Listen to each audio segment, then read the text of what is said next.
Well, it's 2 minutes past the hour. What do you say we get started, folks? Thumbs up, everybody.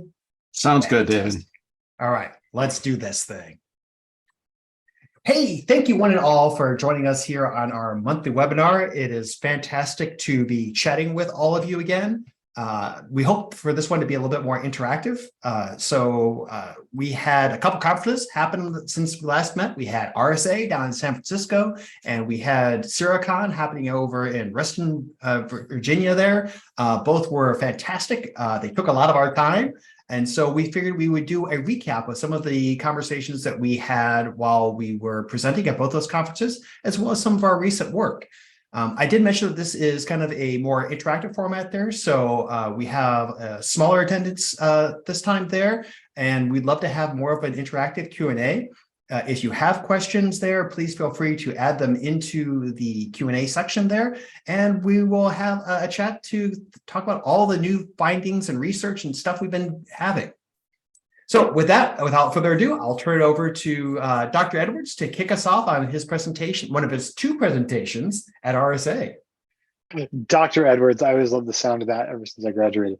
I was a Scientia representative at RSA in the speaking sections.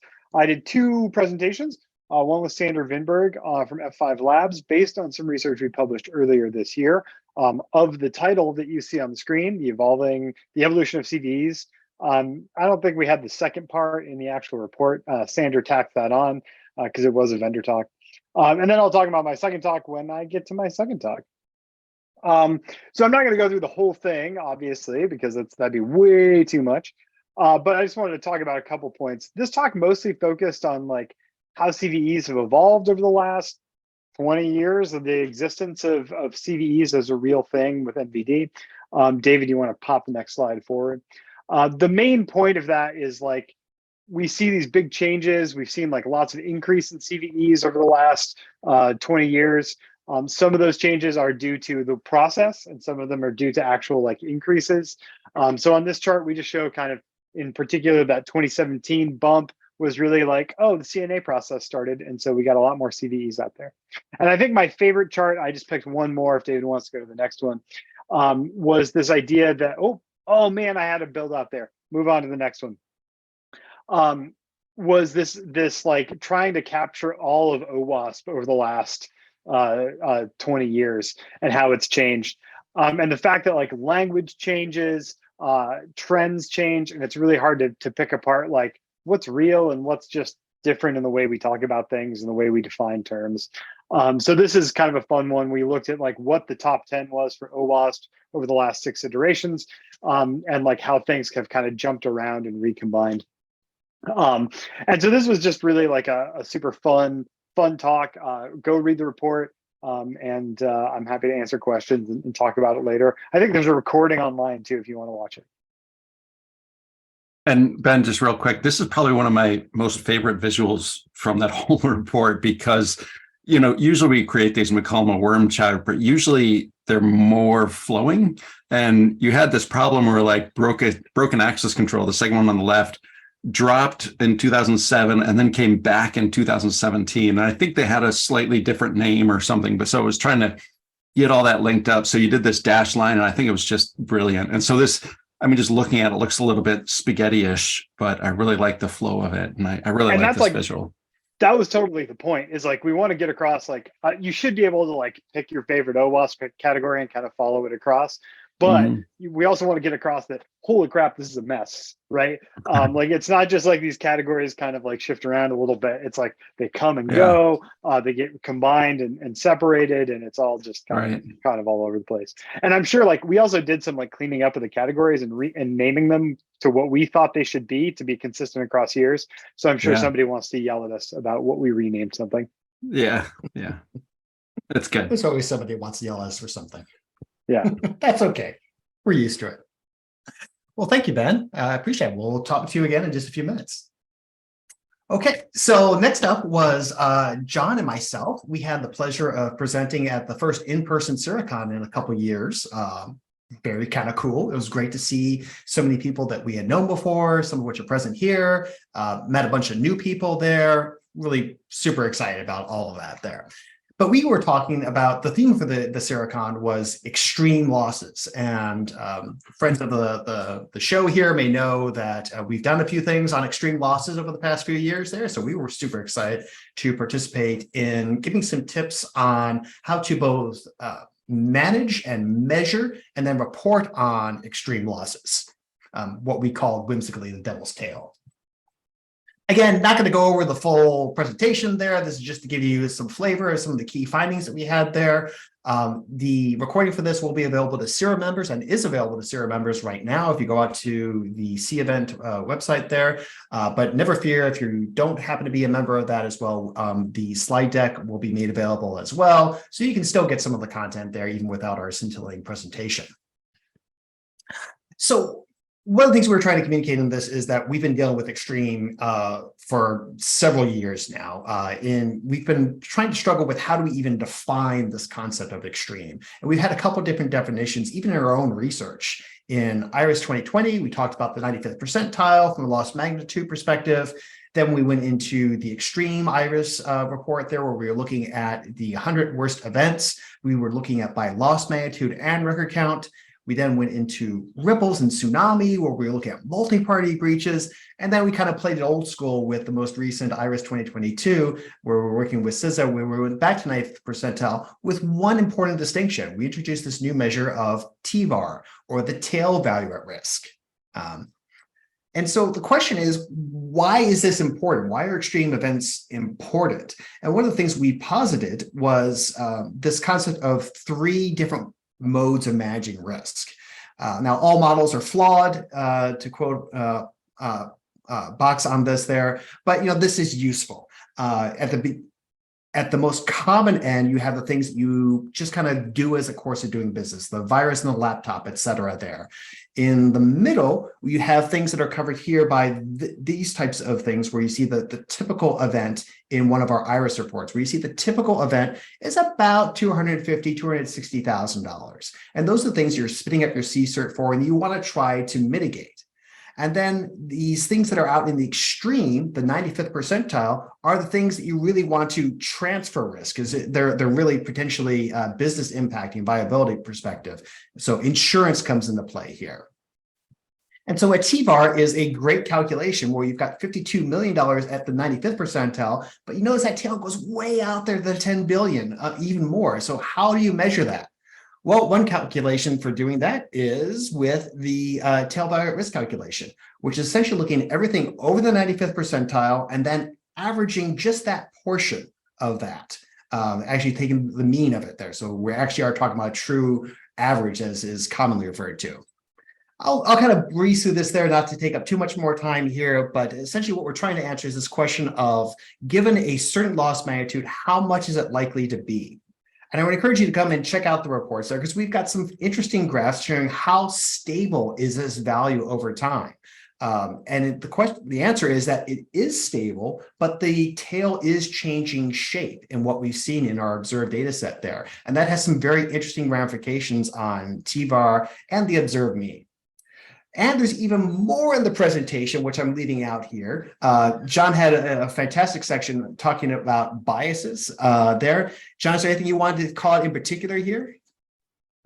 The big takeaway is simply that, as important as it is to get the numbers right, and we seem to think, TVAR is a good way of approaching that, how it gets communicated can be just as important. How you talk about small numbers, how you talk about big numbers, can actually affect how your audience perceives their own ability to influence outcomes. So using a little bit of behavioral economics and how we reframe things, which you can see some examples on the slide, but these are techniques we implement in our own research.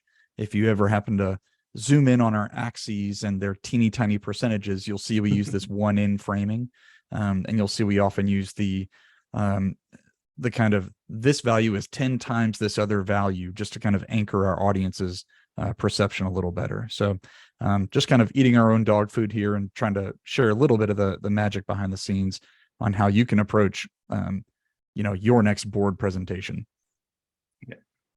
I think one of the highlights for me on this was one of the biases that you listed was the G.I. Joe fallacy. where knowing is really only less than half the battle.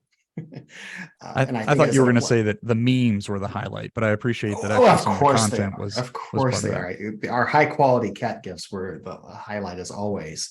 In all seriousness, I really love that that fallacy and that bias there, and that the data is amazing, but you have to be able to communicate that information in order to actually make an action upon it there. And that is a really key thing that we try to keep in mind always. So with that, let's move on. And Jay, want to talk about a fantastic presentation that you did also at SiRACon for EPSS? Yeah, and keeping with that, the long tail theme, the extreme events, a lot of people don't realize that vulnerability prioritization is a long tail exercise, right? Because you've got so many actually, things that are being exploited is such a small percentage of things that must be managed.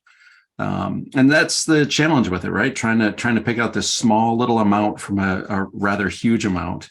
And so essentially you're prioritizing on the tail, which is a difficult task. And I focused on EPSS, an effort that we're doing on the side. Several people on the call are heavily involved. And what it is, it creates a prediction of exploitation activity being observed in the next 30 days. And it creates a probability. And there's a lot to dig in to it. But one of the things that I wanted to focus on, you can see the long tail here. So like most of them, this is the actual output from EPSS. The day of SiRACon, or the day before SiRACon, I think I didn't want a chance on that morning of. But this is looking at the spread of scores in EPSS on that day. And you can see most of them are rated really low. And then there's this really long tail spreading out. And that is what you would expect from something trying to predict the tail. Most of these are relatively obvious, have a strong signal that they're going to be less important, less urgent to remediate. And then you've got this long sort of tail going over to the right where you've got a handful that are really, really urgent. And that's what you would hope to get. The key thing that I focused on, especially for SiRACon, that crowd, is the measurement, the measurability. And so on the next slide, we created this curve. This is called a precision recall curve, or we rename them to efficiency and coverage. Same concept, same approach. And the thing that we have an advantage in is that we have exploitation activity, and so like we can go back and say, hey, on February 1st this year, we predicted these probabilities. How did it pan out over the next 30 days? And we can go back and measure. And by doing that, we can say, how well did our technique, our prioritization technique perform? And on this plot, you see four different techniques, with CVSS being that sea blue color in the bottom. And you want these lines to be pushed to the upper right. You want recall and coverage to be at 100%, and you want your efficiency to be at 100%. And in the talk, we define these, but you can see like version 1 EPSS in the green, version 2 in the blue, and then version 3, which just came out in March. We're looking at that one. That's a vast improvement. And that's what a lot of the talk was about. But on the next slide, we took these concepts of efficiency and coverage and derived. So like this is taking CVSS 9 in the blue. And then on December 1st, everything rated with the CVSS 9 plus was represented in the size of that blue circle. And then red, and that is that things that were exploited from the 1st to the 30th. And you can see there's some overlap, but definitely not perfect. And so using these, false positive, false negative, true negative, we can compute coverage and efficiency. And on the next slide, we took some very simple approaches. And these are, you can see the size of the blue if you just did privilege required none in CVSS scoring, or 7 and above in CVSS scoring. You can get some higher coverage, but your efficiency is terrible. Like the amount of dollars spent, you get like 3.9% of every dollar spent is actually going towards fixing something that is going to be exploited. And as you go through these different techniques, you can get up there. And if you go, to the bottom right, you get Metasploit and Kev with well over 50% efficiency, but the coverage isn't that great. So out of everything being exploited, Kev is covering about 6%. And so that's a pretty interesting finding. And then on the next slide, we did the same thing for those 4 lines in there, and we tried to maintain coverage. So looking at that coverage stat, we tried to maintain around 82%, which is patching CVSS 7 plus. And you can see the effort drops from 58% down to 7% of all of the published CVEs fall into that category. And so this is what we focused on, trying to talk about EPSS. How do you measure? And this, we're using vulnerabilities here, but efficiency and coverage are widely used statistics and just measurements, and they're just precision and recall, which they have their own Wikipedia page and things like that. And so that's really what we focused on, this measurement of and the feedback cycle. And with that, I believe I'll pass it over to Wade to talk about his research with XM Cyber. All right. I need to steal the screen here, screen sharing. So I think that requires you, David, to quit sharing, quit hogging the screen so I can get it. All right, here we go. So unlike everybody else on the call, I was rejected at RSA and not allowed to speak at SiRA, and I've just been sort of placed in the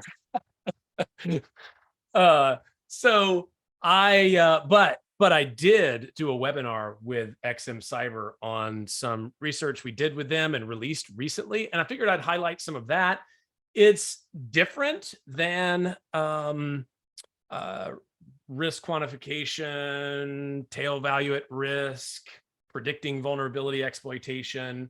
But at the same time, there's some common themes as well. This notion of how do I cut through the noise and find the signal and focus my remediation on the riskiest things is very much a theme that we hit in this report. So one cool thing about this was that it used attack path analysis. I mean, that's what XM Cyber does. We've never worked with a company actually that does attack path analysis. So this was new for us. And if you're not familiar with the concept of attack path analysis, maybe this chart helps. But rather than say finding one single vulnerability that exists in an environment, they're trying to say, all right, I'm an attacker, and I see this, and then that connects me to this, and then that connects me to that, and then that gets me to a critical asset. And they're trying to map out all the little routes through the enterprise to those things and bubble up for their customers which ones ought to be fixed to sort of break the path, right? And the question becomes, which of these are the most important?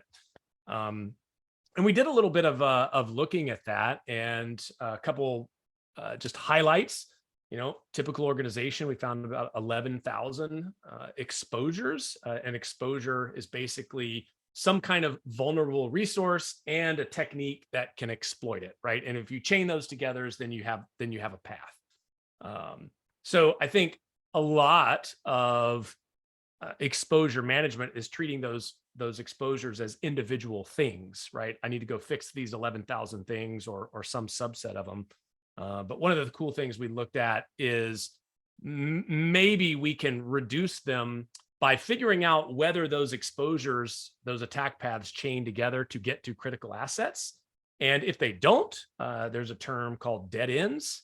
So 75% of those exposures that I just showed you lead to dead ends. That doesn't mean, ignore them, but it means at least an attacker can't use that to continue the path toward a critical asset, right? So we can kind of delay or deprioritize those.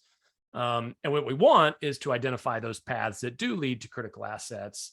And we come up with something like this, this concept of choke points. So out of all those 11,000 exposures, which are represented by the gray squares here, I believe like 2% of them are considered a choke point, where you have a bunch of paths leading in to some exposed resource that leads to a critical asset. The idea being that, all right, if I can remediate whatever that is, I break a bunch of paths all at once, and therefore it's an efficient way to go about remediation. And this is a theme, again, that we've seen a lot. When you use the proportion of CVEs that are exploited, you cut way down to single digit percents that you really get priority remediation. We kind of found the same trend here, right? And anytime we see that, I think it's pretty cool. The other one thing I'll highlight here is that not only the sort of proportion, but we were able to measure the length of those paths. which kind of surprised me. So within one hop, meaning the attacker is in the environment, and within one step, one movement from whatever that point is, they can reach over half of all critical assets in the environment in one hop. And by 4 hops, they can get to over 80% of exposures in the environment. And if you read the report, we kind of compare on-prem and cloud.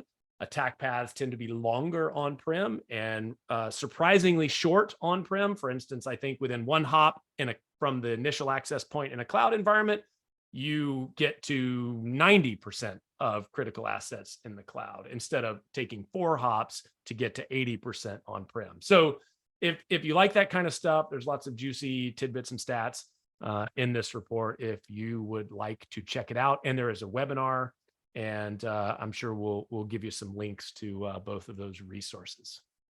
Hey, Wade, there was a question online here, and it says, are the paths described by attack or another method?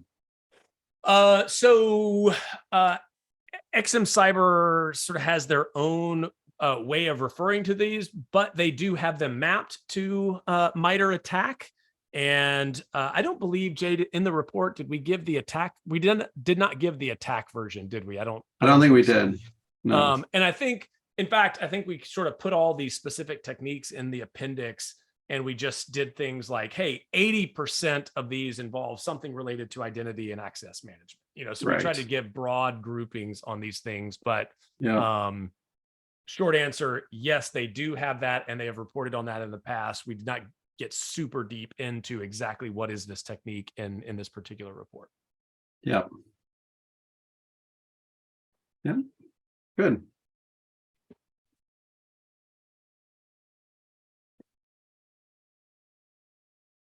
So, Wade had 0 presentations, but I had 2. At the most prestigious venue, not to toot my own horn too much. SiRA is a very prestigious venue. I'm sorry, I don't want to, alienate any of our audience. The other talk I had to give, I was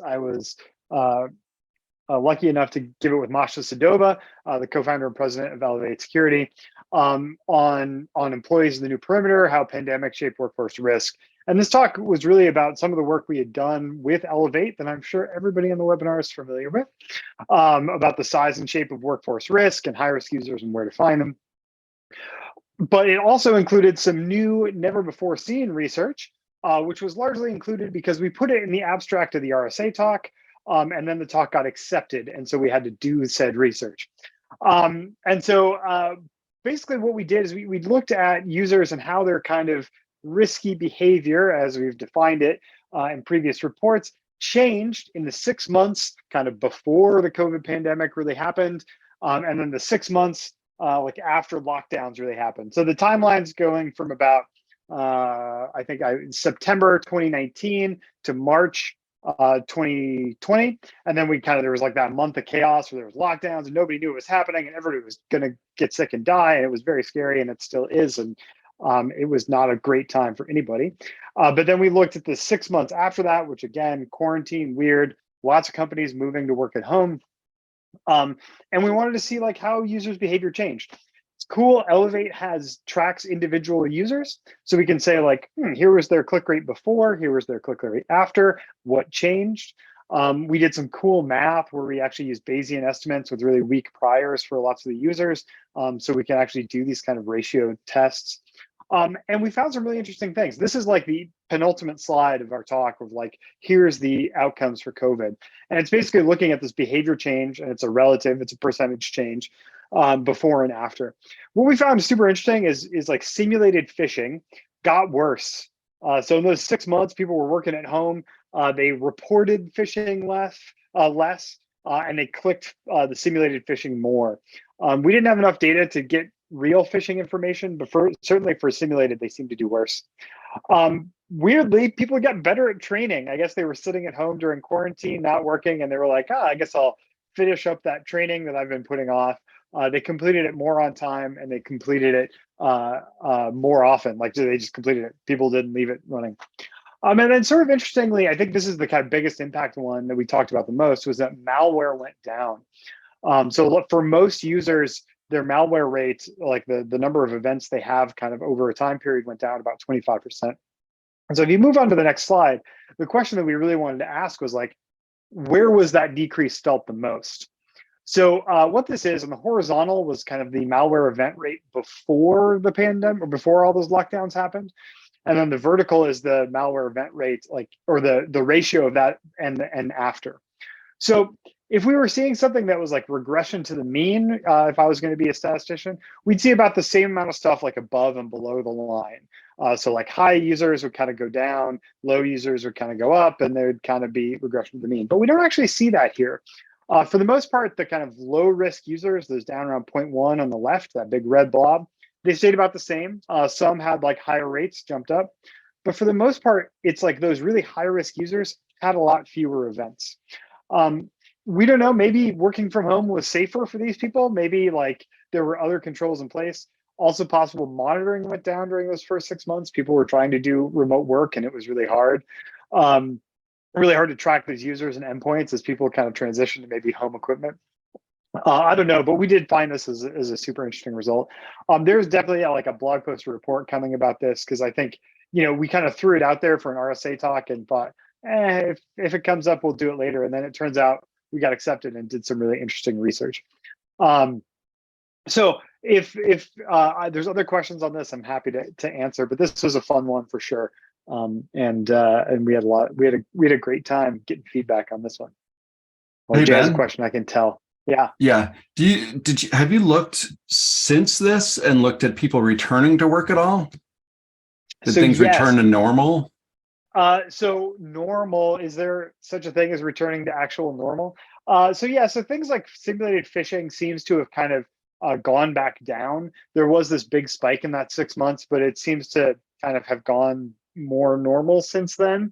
What was the other one that seems to have kind of quieted down to back to normal? And malware did too. So we're kind of back at those rates that we were pre-pandemic, although all of these things are super noisy, right? They're all over the place. They're contingent a lot on what users are tracked, and you know, people leave companies and join companies. Companies join and leave the Elevate service, and so come back and forth. And so it's hard to track. The nice thing about this is because we had that kind of compressed time period, we could track it before and after and do that experiment. It's a little bit easier. Nice. Good. Thank you.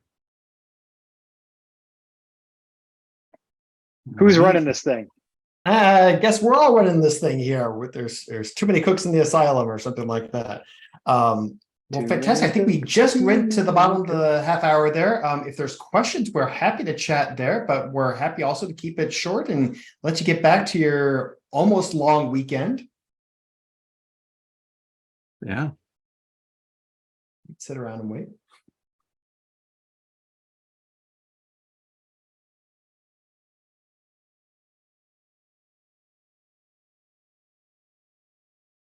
Why, thank you, Steve. Our And pleasure. it's worth noting, Daryl put this in chat, but if we're watching this video later, individual SiRA presentations are available for viewing as well. And so if you go to, I can't remember the website name. Do you remember it, Daryl, offhand? SiRA societyinforisk.org. I believe that's what it is.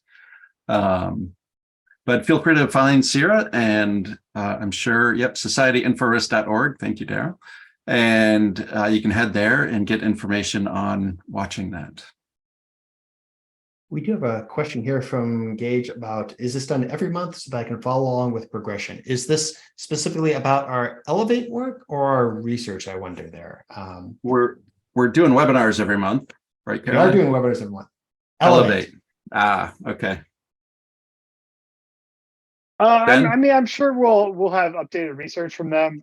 We have lots of partners and lots of Ongoing irons in the research. fire, ongoing research.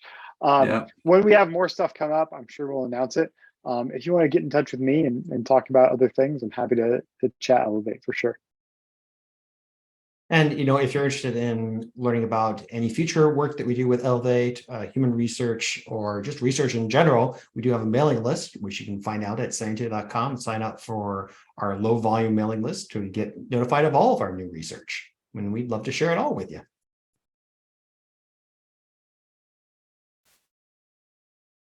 Well, with that, of course, if you ever have any questions, you can always reach us at info@scientia.com and ask any questions that may have been on the tip of your tongue and just couldn't quite elucidate in the time that we have here or there.